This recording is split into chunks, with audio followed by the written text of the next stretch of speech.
OneFM et OneTV présentent la rubrique Émile Frey Genève Acacia. Émile Frey Genève Acacia, plus qu'un agent BMW et Mini. Bienvenue dans la rubrique Émile Frey Genève Acacia avec nos invités de ce soir. Alexandre Farago, toujours directeur d'Émile Frey Genève Acacia. Ça n'a pas changé en 2022.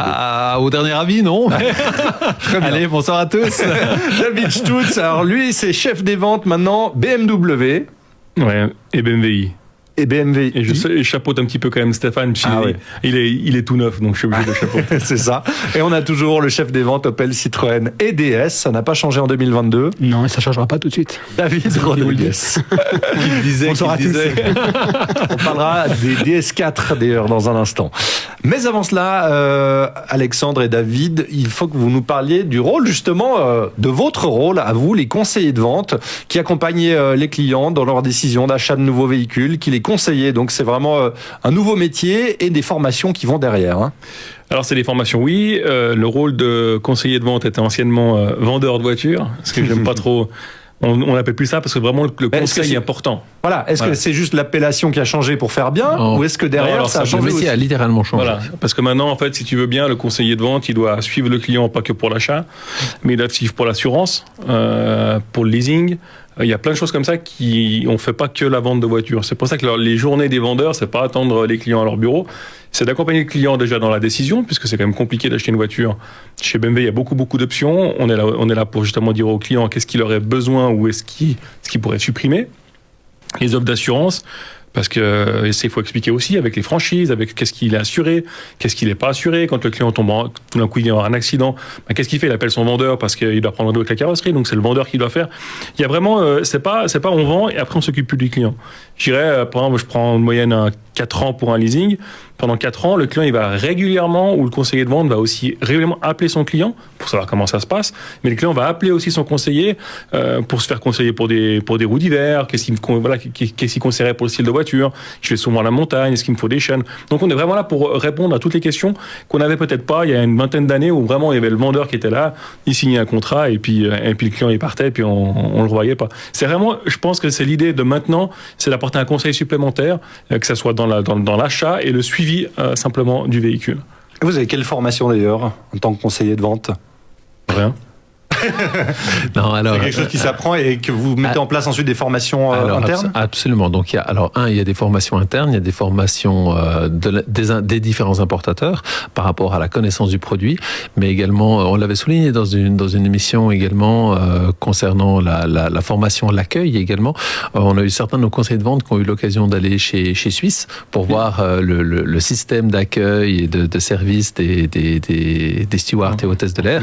Donc, il y a tout un processus et maintenant, il y a de nouvelles formations qui ont été mises sur place pour avoir le diplôme de conseiller de vente.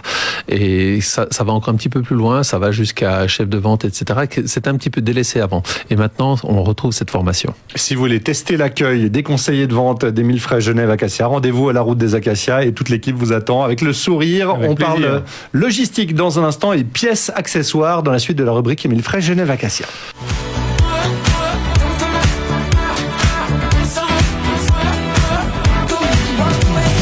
C'est la rubrique Émile Frey Genève Acacia. On parle automobile et on va vous parler d'un sujet important pour l'automobile. Ce sont les pièces et les accessoires. Il faut savoir que ça se fait pas comme ça. Pour avoir un stock de pièces et d'accessoires, il y a tout un système de livraison qui a lieu même durant la nuit. Alexandre, est-ce que tu peux nous en parler? Alors tout à fait. Donc déjà au garage, on a principalement plus que des pièces de service.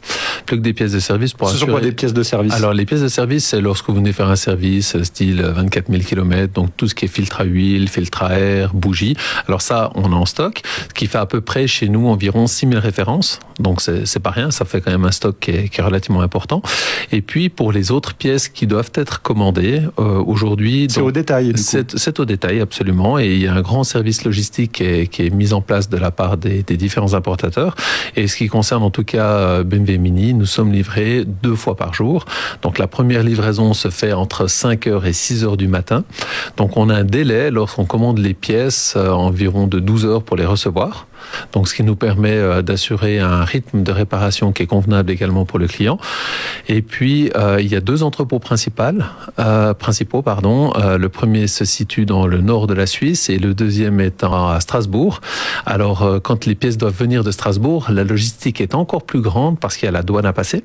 Il y a des heures de douane à respecter. Et puis, pour rouler de nuit, comme je ne sais pas si vous le savez, mais pour les véhicules lourds, il est interdit de rouler à partir de 22 heures, sauf erreur. Ouais. Et puis là, il y a un transbordement qui se fait dans des plus petits véhicules, en dessous de 3,5 tonnes, pour qu'on soit livré le lendemain matin entre 5h et 6h au garage. C'est vrai qu'en Suisse, dès 22h, on n'a plus le droit de tirer la chasse et on n'a pas le droit de rouler.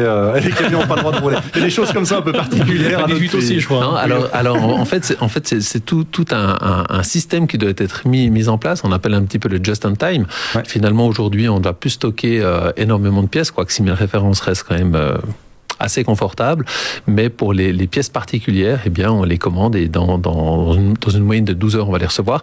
Et nous recevons encore une livraison à peu près autour des 14-15 heures pour ce qu'on appelle des commandes urgentes, où là, on peut être livré quand on commande à 8 heures, on va recevoir la pièce à 14-15 heures. Donc le client vient le matin avec son véhicule, imaginons, il a eu un accident, quelque chose, la voiture peut être réparée l'après-midi même, presque. Presque, tout à fait. Presque. Ça dépend le type de réparation. Ouais. Mais là, effectivement, les pièces arrivent relativement rapidement.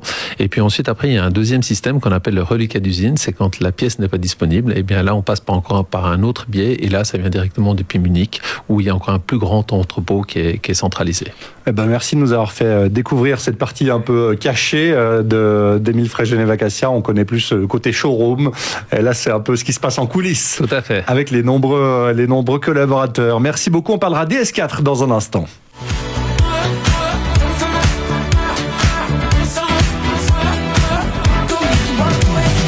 La dernière partie de la rubrique Émile Frey Genève Acacia, on va passer du côté de chez DS avec David Rodriguez et parler de la nouvelle DS4 qui est dans votre showroom, ça y est ? Enfin, on l'a tenté de dire enfin, parce que c'est vrai que ça fait longtemps qu'on en parle. C'était un véhicule qui devait arriver initialement pour fin novembre. Après, pour des raisons logistiques, ça a pris un peu plus de temps. Donc, nous, on a reçu le véhicule. Donc, le véhicule est présent aujourd'hui au showroom. On parle de quel type de véhicule alors pour la DS4 ? On parle de la DS4. Donc, la première version de la DS4, c'était un véhicule qui avait eu beaucoup de succès chez DS. C'est une voiture qui avait été commercialisée de 2011 à 2016.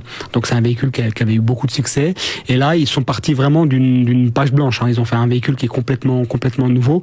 On a eu l'occasion de l'essayer avec Alexandre à Chantilly il y a quelques mois. Donc c'est un véhicule qui est complètement nouveau. Ça ressemble plus, on va dire, c'est un véhicule déjà qui est moi je trouve très joli. C'est un véhicule qui est trapu, qui ressemble un peu à un SUV avec une ceinture de caisse au niveau des portes qui est relativement haute. C'est pas un SUV, mais ça ressemble à un SUV. Ouais, c'est pas un SUV, mais ça ressemble à un SUV. C'est vrai, moi, au niveau du look, quand on le regarde comme ça, il est vraiment trapu, donc il ressemble à un SUV, mais on reste quand même dans une gamme de véhicules compacts. Donc la particularité du véhicule, c'est que le véhicule pour la Suisse n'existe pas en boîte manuelle. Donc les boîtes manuelles ont été arrêtées sur ce véhicule-là, donc on l'aura qu'en boîte automatique. On va avoir... Ce qui est une bonne nouvelle, presque. Ce qui est une bonne nouvelle parce que aujourd'hui les boîtes sont relativement efficientes et puis on arrive à réduire les consommations des véhicules avec des boîtes automatiques. On va avoir une version diesel en 130 chevaux, on va avoir 3 motorisations en essence et on va retrouver du plug-in hybride sur ces véhicules-là avec une autonomie de 54 km jusqu'à 54 km en fonction de l'utilisation. Donc le véhicule est vraiment réussi. C'est-à-dire que nous, on a réussi à le présenter. Il a du caractère. Il a du caractère. Et tu l'as essayé alors je l'ai essayé. C'est un excellent véhicule. C'est un beau véhicule. Et c'est vraiment un véhicule qui va être le fer de lance pour moi de la marque DS parce que il a vraiment sa spécificité et je peux dire vraiment du caractère. L'intérieur des DS c'est toujours très particulier. C'est ultra design. Hein. Oui, c'est ultra épuré. Là ils ont poussé encore plus loin que sur la DS7 et sur la DS3. C'est-à-dire qu'on a un véhicule qui est complètement épuré.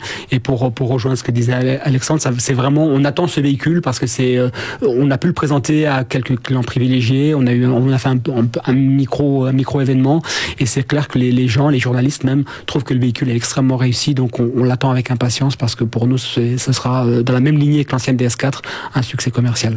Alors on va pouvoir le découvrir dans le showroom. Dans le showroom, on aura des modèles à l'essai. On espère avoir un petit peu toutes les motorisations, donc il faut venir nous voir et puis pas hésiter à venir se renseigner auprès de nos conseillers de vente. Il est tellement épuré qu'ils ont enlevé le volant. Pas encore, mais ça arrivera. On a parlé des innovations technologiques. La motorisation en un mot. Alors motorisation en un mot, on aura du diesel 130 chevaux, on va avoir de l'essence de 130 chevaux à 225 chevaux et un plug-in hybride à 225 chevaux. Merci messieurs, bonne soirée à tous. Très bonne soirée à tous. La rubrique en vidéo sur le Facebook de OneFM et sur One TV. C'était la rubrique Émile Frey Genève Acacia. Émile Frey Genève Acacia, plus qu'un agent BMW et Mini.